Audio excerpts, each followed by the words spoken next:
Bonjour à tous, donc nous continuons avec nos outils, on continue à s'outiller pour cette belle randonnée qu'est le mariage. Donc nous le savons déjà maintenant que toute belle randonnée sans de bons outils peut devenir votre pire cauchemar, même si c'est la plus belle randonnée du monde, c'est exactement la même chose pour le mariage. Donc nous nous outillons pour le mariage. Donc l'un des piliers importants, l'un des outils importants pour qu'un mariage puisse être épanoui et heureux, c'est la communication. Donc on continue avec ces clés de l'outil qu'on appelle la communication. Donc aujourd'hui, on va continuer à progresser dans l'évolution ou bien dans l'amélioration de notre communication et bien dans votre couple. Donc, j'ai dit notre et puis je dis votre, vous avez compris. Donc voilà. Donc aujourd'hui, on va parler de être certain de comprendre ce que l'autre dit, s'assurer d'avoir bien compris ce que l'autre, notre conjoint ou bien votre conjointe est en train de dire. C'est vraiment important parce que parfois, et souvent ça arrive, où il y a des quiproquos entre l'homme et la femme, tout simplement parce que l'un pense d'une façon, l'autre pense d'une autre façon, et personne n'a pris le temps de vérifier, mais est-ce que c'est exactement ce message-là qu'elle a voulu me faire passer? On entend juste ce qui a été dit, et puis nous-mêmes, on fait une interprétation. Donc c'est vraiment important d'éviter le plus que possible les interprétations dans le couple, le plus que possible, parce que ça cause beaucoup de problèmes d'incompréhension, de problèmes de quiproquos, des frustrations. Donc c'est vraiment important de s'assurer, de vérifier est-ce que vous avez bien compris ce que votre conjointe ou ce que votre femme eh bien, vous a dit. Donc vous allez m'excuser, je suis à la campagne, d'où le bruit de la vache. Donc, comment faire? Je prends un exemple concret. Par exemple, mon exemple de la chaussette.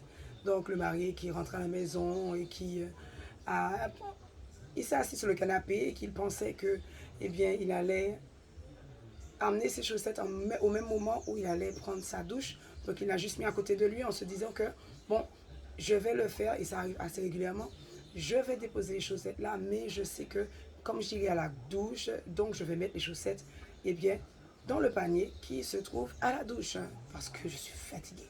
Voilà le raisonnement d'un homme, par exemple. La femme qui arrive, un jour, elle va perdre un peu patience et va commencer à s'irriter, va commencer à s'agacer et va essayer de communiquer.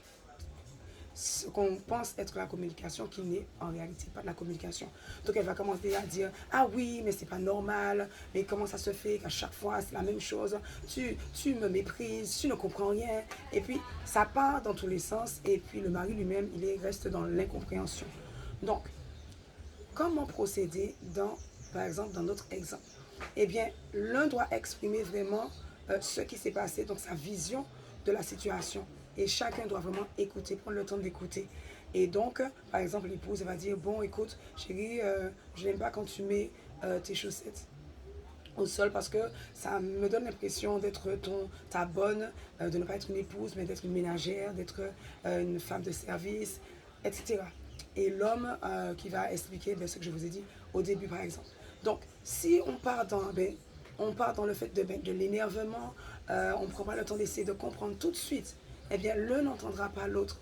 Et il faut vraiment prendre ce temps d'écouter. Ça, on a déjà fait la partie sur l'écoute. C'est important de prendre le temps d'écouter et de reformuler eh bien, ce qui a été dit.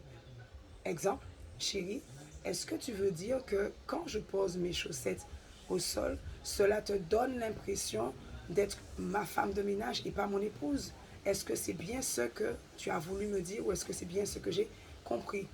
Est-ce que j'ai bien compris? C'est vraiment important de reformuler et pour que la personne puisse confirmer est-ce que vraiment c'est exactement ce message eh bien, qu'il voulait faire passer. Parce que là, j'ai donné un exemple clair, mais ça arrive assez régulièrement où l'un ne comprend pas l'autre et tout simplement parce qu'on n'a pas pris le temps non seulement d'écouter, mais aussi de pouvoir reformuler ce qui a été dit afin de s'assurer qu'on a bien compris eh bien, le message qui a voulu être que la femme ou bien que l'homme a voulu passer et pas ce que nous, on a eu l'impression de comprendre de par notre passé, de par notre expérience.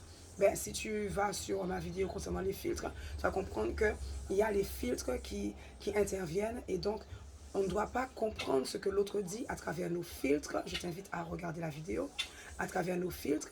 Mais on doit comprendre vraiment ce que l'autre a dit en faisant l'effort de reformuler pour être bien sûr d'avoir compris ce que le conjoint ou la conjointe a dit.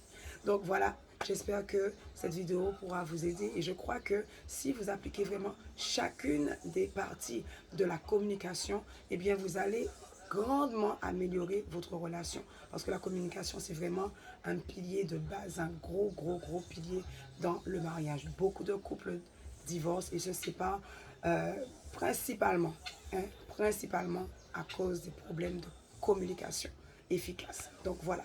Alors je vous encourage à mettre tout cela en pratique et puis je vous souhaite une très bonne soirée ou une très bonne journée et je vous dis à bientôt.